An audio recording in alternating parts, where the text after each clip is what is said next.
izi nizo ntwaro twahoze dukeneye kuva na mbere. Murabibona ko ari intwaro zigezweho. Izi ni intwaro rwose ziri bworoshye urugamba mu buryo ubwo aribwo bwose. Rero nta kabuza habe na gatoya tugomba gusubiza inyuma igisirikare cy'Uburusiya aho cyafasha aho ariho hose. Aya ni amagambo yari gutangazwa n'umusirikare w'umunya-Ukraine aho yagaragazaga ko afite akanyamuneza ko kuba ibihugu byo mu burengerazuba byamaze kubohereza intwaro kandi zigezweho. Izi akaba ari intwaro zavuye mu burengerazuba bw'isi cyane cyane mu Bufaransa. Ubufaransa bukaba bwaramaze kohereza amatoni n'amatoni ku kibuga cy'imirwano ku butaka bwa Ukraine. Izi akaba ari intwaro zaciye muri humye nyakubahwa Perezida Vladimir Putin n'igisirikare cye kiri ku kibuga cy'imirwano ku butaka bwa Ukraine. Gusa umuvugizi w'igisirikare cy'Uburusiya yamaze kuvuga neza ko izo ntwaro zitagomba kuguma mu ntoki z'igisirikare cya Ukraine kuko ku giciro icyo ari cyo cyose byasaba hagomba gukora operasiyo ku rwego rwo hejuru, izo ntwaro zigatwikwa, izindi kandi zikamburwa abo basirikare ba Ukraine ngo kuko n'ubundi ngo kuva mbere ntago bamenyereye neza gukoresha zino ntwaro kandi ngo ibikoresho byiza ntabwo igisirikare cya Ukraine kibikwiriye ku kibuga cy'imirwano ku butaka bwa Ukraine.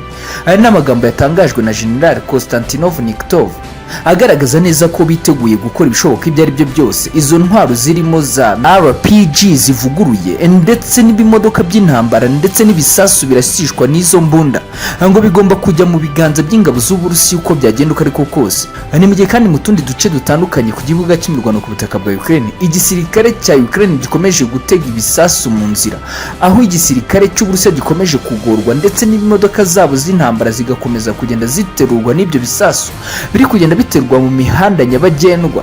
Biba bizwi neza ko ishobora kuba yanyuramo igisirikare cya nyakubahwa Perezida Vladimir Putin.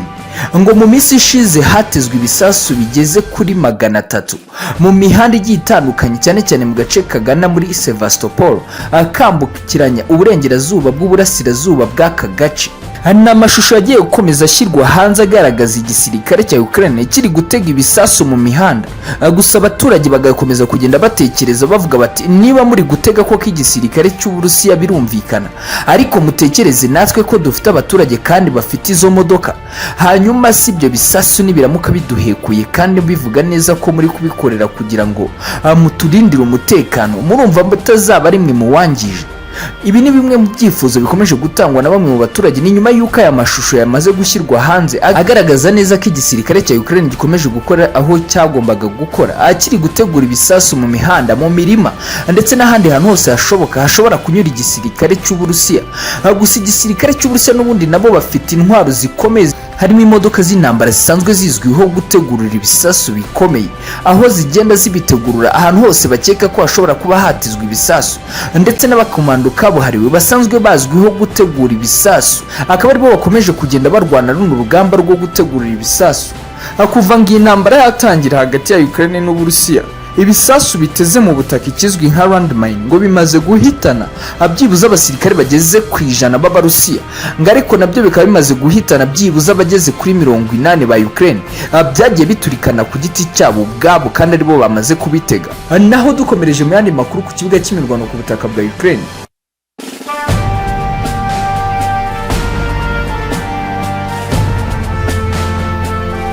batayo ya 37 irwanira ku butaka yafande nyakubahwa Perezida Vladimir Putin zifatanyije n'ingabo zirwanira mu kirere zafashe miri ikigo cya gisirikare cyo mu gace ka Severodonetsk, kimwe mu bigo bikomeye binini bya gisirikare kiri muri aka gace ka Severodonetsk icyari kibitse imbunda cyaherukaga kwakira mu byumweru 2 n'igice bishize cyahawe na Leta Zunze Ubumwe za Amerika, Slovakia ndetse na Ireland. Ingabo za Perezida Vladimir Putin zagifashe mu mirwano yamaze hafi isaha n'igice, aho ingabo za Perezida nyakubahwa Perezida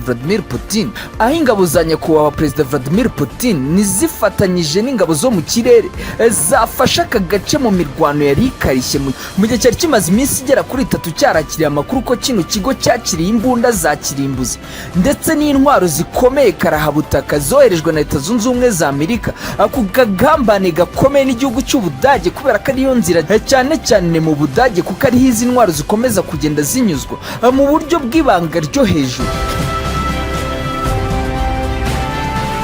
Izi ntwaro zafatiwe muri iki kigo cya gisirikare ku itegeko rya nyakubahwa Perezida Vladimir Putin yahise ategeka abajenerali bari ku rugamba ko izo ntwaro zigomba guhita zoherezwa mu gace ka Karnihiv aho imirwano ikomereje, kuko ngo aka gace ka Severodonetsk iki cyari ikigo cya gisirikare cyakomeje gusa nk'igihagararwaho n'ingabo za Ukraine zifatanyije n'iz'umuryango wa OTAN mu byo gutabarana. Gusa nyakubahwa Perezida Vladimir Putin yahise ashimira abajenerali be bari ku rugamba kubera ko bakomeje kugaragaza umuhate ukomeye usa n'utandukanye n'uwakomeje gukoreshwa mu minsi ya mbere y'intambara igihe yatangiraga ku butaka Ukraine. Naho ku rundi ruhande rw'intambara ku butaka bwa Ukraine mu gace ka Kherson, ingabo za Ukraine zabaye nk'izikoza agati mu ntozi ubwo zahanuraga indege y'intambara yo mu bwoko bwa Mi-27. Ni muri operasiyo ingabo za Ukraine yari yise ngo Make them fall. Tugenekereje mu kinyarwanda ni nko kuvuga ati tuma bagwa, maze itsinda ry'ingabo za Ukraine zigeze kuri 5 hamwe n'abaturage bageze kuri 4 bafashe uyu mwanzuro maze barasa misile karahabutaka kuri iyi ndege ya Mi-27 y'Abarusiya yacaga muri aka gace iri gucunga umutekano. Ibintu byahise birakaza Perezida Vladimir Putin, akavuga ko nta kindi gikwiriye izo nkozi z'ibibi keretse kuhitamo abagabaho ibitero mu buryo bwo kubabaraza no kubaryoza. Agasuzuguro gakomeye ko kuba barashe indege y'Uburusiya y'indwanyi. Iyi ni indege yari imaze iminsi yoherejwe hamwe na z'ingenzi zazo za Su-25 na Su-54 na Mi-8. Nyakubahwa Perezida Vladimir Putin kandi yahise atanga itegeko ry'uko muri ako gace hagomba gukorwa umukwabo wo ku rwego rwo hejuru ugomba kugenda ugasiga utwo dutero shuma ndetse n'ayo mabandi abo yakomeje kugenda inkozi z'ibibi kuba baranje kubafata kandi bakabashyira ahantu hamwe bakababaza n'indi migambi ikomeye nk'iyo ngiyo. Iyi ni indege igihugu cy'Uburusiya gitakaje muri iyi ntambara isa n'ikomeye ku rwego rwo hejuru kuva iyi ntambara yatangira. Iki ni ikindi gihombo Uburusiya bugize nyuma y'uko butakaje ubwato bwa Moskova, nyuma y'uko bwarashweho n'ingabo za Ukraine, nyuma y'amakuru Leta Zunze Ubumwe za Amerika yari yahaye ingabo za Ukraine, maze ingabo za Ukraine zikarasa ibisasu bya misile kuri ubu bwato maze bikabuviramo kurohama.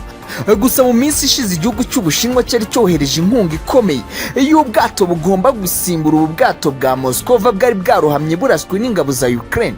Naho ku rundi ruhande ibiganiro birakomeje hagati ya Perezida Volodymyr Zelensky na Recep Erdogan wa Turkiya, aho Perezida Volodymyr Zelensky akomeje gutakambira Recep Erdogan wa Turkiya ngo amufashe kuba yakemeza Perezida nyakubahwa Vladimir Putin w'Uburusiya ngo yongere asubukura ibiganiro bibe byakomeza kongera gukorwa hagati y'igihugu cya Ukraine ndetse n'Uburusiya.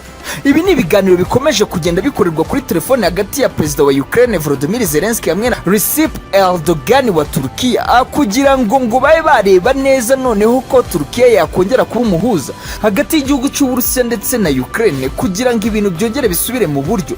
Ariko Perezida wa